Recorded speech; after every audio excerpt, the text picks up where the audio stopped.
Sebastian Loeb, the greatest WRC driver of the modern era, is on the verge of claiming an unprecedented 9th world title, but the record-breaking Frenchman has chosen the eve of his home event to announce that this will be his last full season.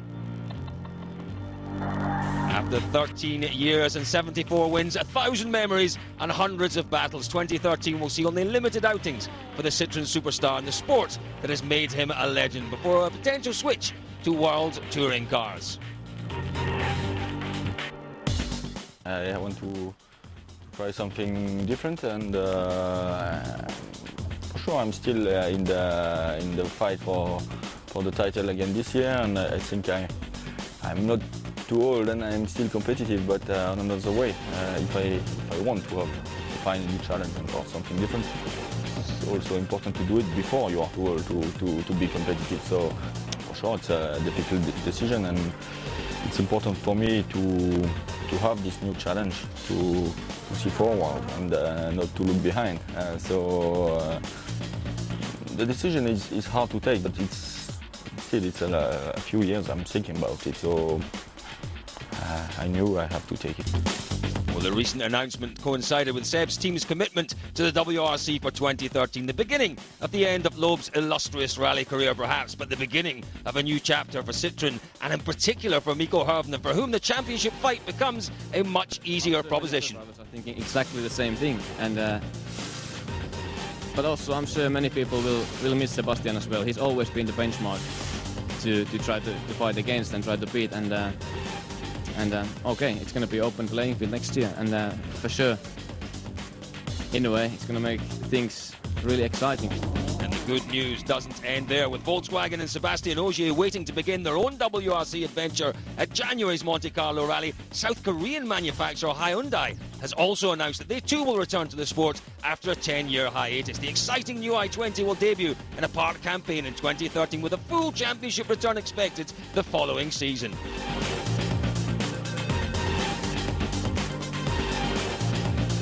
It's great news for the championship to get a new manufacturer in and within this new structure, so we shall be more proactive also. So we have ongoing negotiations with Hyundai, and I'm very confident that we can see them participating with full program 2014.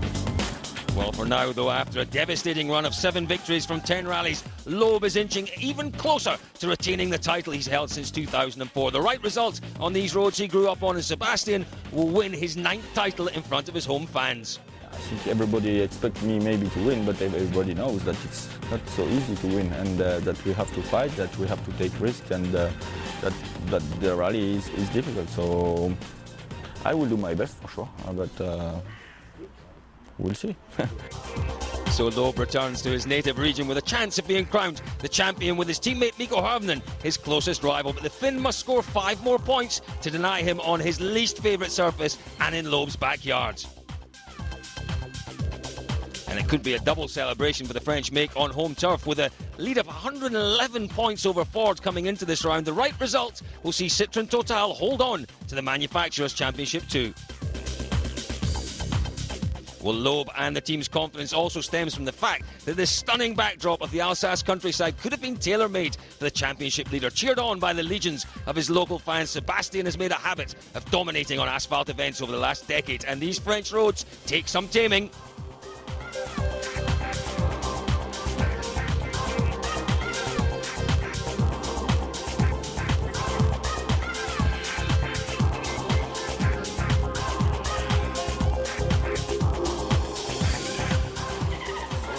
Most of the stages are really, really high speed, and some of them are really tricky with all the cuts, broken tarmac, and it's a bit bumpy in places, so there's a bit everything, so you know, it's really challenging. Some stages a little bit like Monte Carlo, some stages a bit more like Germany, and then some stages completely unique. But they're very nice stages, but I imagine when you have to push hard on them, they're quite difficult stages as well. we have to adapt the rhythm to every condition. You know, it can be very tricky and very muddy if it's raining there, so we'll see that. 1 minute it's raining a lot, and next minute it's drying up, and it's drying up really quickly because the temperature is still quite okay. So it will be challenging, and I think tire choice will be an important thing on this event. Well, the Rally de France Alsace is based, as ever, in the stunning medieval city of Strasbourg, close to the German border, with the bulk of the event taking place between the Vosges Mountains to the west and the Black Forest to the east. The opening leg begins with a new street stage in the city of Strasbourg itself, with the full first day heading deep into the Vosges Mountains themselves for a mixture of forest and vineyard stages. Itself, historic town centre, and an opportunity for thousands of Alsatians flooding into the town centre to welcome their favourite son. A bit of a change to the schedule for 2013, with the ceremonial start taking place in front of the European Parliament building. A huge roar of welcome for the Loeb there. And a new stage to follow in the surrounding streets, the WRC coming right into the heart of Strasbourg itself for a tight 3.5 kilometre stage. Nyppy pomppu, 3 tilaa, 20 jarru, vasen 7. 50 oikein. 150 mètres.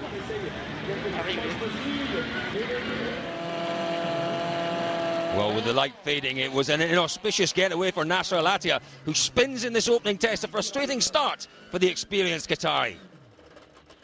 50.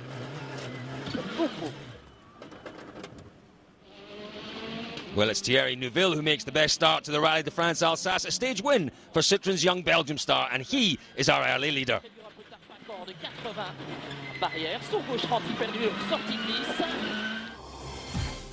Well, it's the following morning when the rally proper gets underway. Championship leader Sebastian Loeb is the first car out, followed by his teammate Hervinen Petter-Solberg, the first of the Fords. Further back, Danny Sordo and Chris Atkinson will hope to benefit from engine and gearbox tweaks to the Mini, and there are mini starts too for local drivers Romain Dumas and 3 times World Touring Car champion Ivan Muller. Well, stage 2, the Hollandsberg stage, 28.67 kilometres, Julian. An early start, a bit of a damp start out there as well. That's it, Mads Osberg mentioned it before, and exactly what happened. Damp overnight. Sebastian Loeb, hard tyres on his car. Some soft tyres in and around there for other drivers as well. Who was going to get it right? We were only about to find out in that first stage. Well, whenever there is a tyre choice to be made, Jules, inevitably it's Sebastian Loeb that makes that right choice. Oh, it is. He had the hards. Mikko Hirvonen went with that as well. He went on the hards, and we will discover it is the Fords that have gone soft. I have to say, as you said, tyre choices, Sebastian Loeb very rarely gets them wrong. And if you can find out what he's on, I would cover him. Well, here we go, the first of the Fords. It's Petter-Solberg. As you said, Jules, a different tyre choice from the Citroens. These boys have gone out on soft compound tyres this morning. You can see under the trees there. That's perhaps the reason. Maybe, though, the second stage in the loop was the choice, the reason for the choice of softs. I don't know. I mean, they only took 5 as well. They took 1 spare. Loeb had actually taken 2 softs as spares. So he had the opportunity to stick them in. But he ran the first stage on the hard tyres. I mean, you look at it there, it's beautiful sunshine. Yeah, this first stage, an amalgamation of stage 1 and 2 in previous years, Jules. I gotta say, I recognise that place. It was okay. I tried to push, but the conditions were quite dry, not too tricky, so I think the tyre choice was good. No problem at all at the moment. Well, Loeb certainly seeming to be pretty happy with things out there, Julian. Mikko Hirvonen, we need to see some pace from him this weekend. Yeah, we do. He's struggled in the last couple of rallies. I tell you what, that is not bad at all for Mikko Hirvonen. That was a very good start indeed. Let's see what the Fords can do. Petter-Solberg and Jari-Matti Latvala were on board with Petter under the trees, coming towards the flying finish.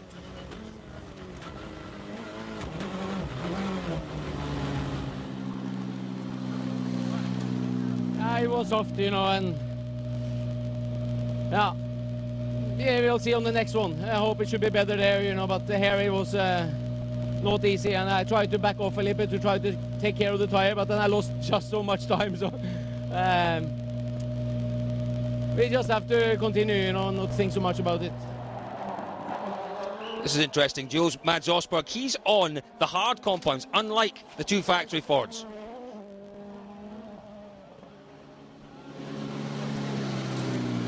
As you can see here, it's still damp, and quite a big part of the stage is still a bit damp. So I don't know. It was no disaster, but looking at it, I would have gone soft. That's interesting, isn't it? It doesn't seem really that anyone particularly happy other than Loeb with his choice out there. Well, I think if everyone could have gone through again, they'd have tried to take a medium compound, which doesn't exist. So the ideal optimum tyre wasn't available, really. Hard compound with the cuts, maybe?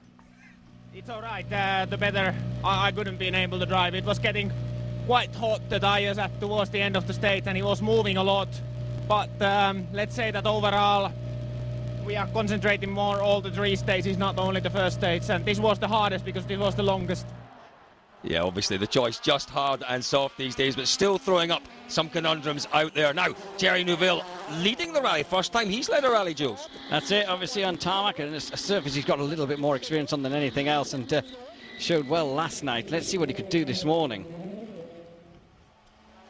He lost a bit of time, did Neuville, on soft tyres. It wasn't the ideal choice. Sordo, what could he do? We haven't seen him since Germany, and it was a bit of a lacklustre weekend for him in Germany. Could he be back on the pace? Second here last year. He led at the end of day one, Danny Sordo, last year. The Mini was impressive, but normal service resumed then. Sebastian Loeb leads, and it's a Citroen 1-2 after that terrific run by Mikko Hirvonen. Latvala is the first of the Fords, with Sordo in 4th and Neuville falling down to 6th.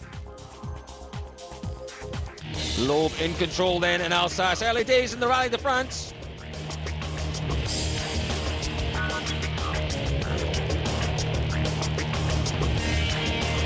He's heating up. The action continues in just a few minutes.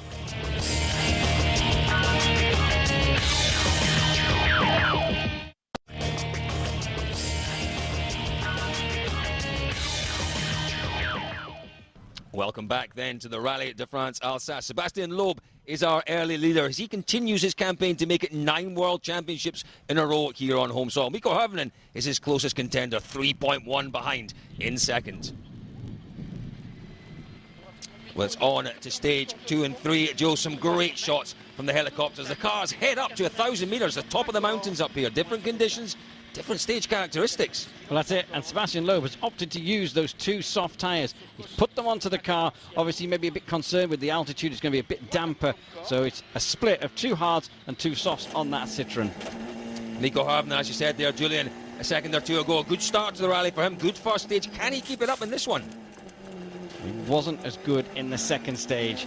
He kind of was back into the Mikko Hirvonen. He was very confident in that first stage, but the second one of the day, he didn't quite get the feeling. You could see how it's damp there as well. Now, Mikko, I believe, stayed on his 4 hards, so maybe that was the difference. You see the car moving there on those damp conditions. That's when it's really, really scary.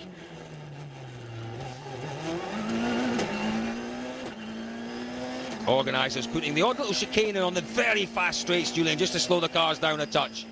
That's it, and you can see Mikko just slightly offline going into it as well. Jari Matti of his man who's got to basically push and try and catch Loeb. Well, it looked as if the soft compound that both the Ford drivers went out on the first stage of the morning, perhaps the wrong choice for the first stage, but Latvala making the most of them in this one.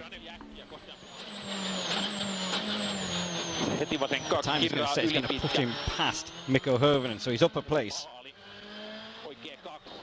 Look at this downhill section towards the end of the stage.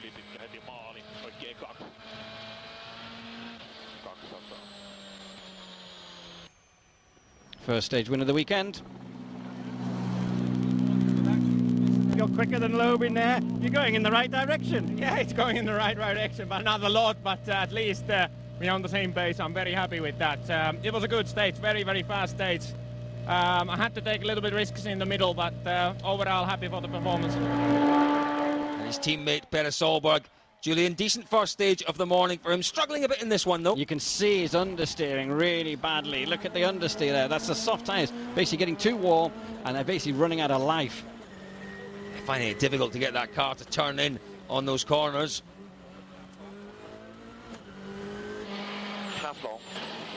Pero tinkering with the car between stages just to try and get it a bit more to his liking, but a bit of understeer and oversteer there. Well, this man was our early leader, our leader after stage 1, Thierry Neuville. He's 5th place at the moment, though. We know how quick this youngster is on tarmac. I think potentially a podium contender this weekend, Neuville, if he can keep it together. That's it. Though he's using his soft tyres far better than Petter. He gets past Petter in this stage because of that.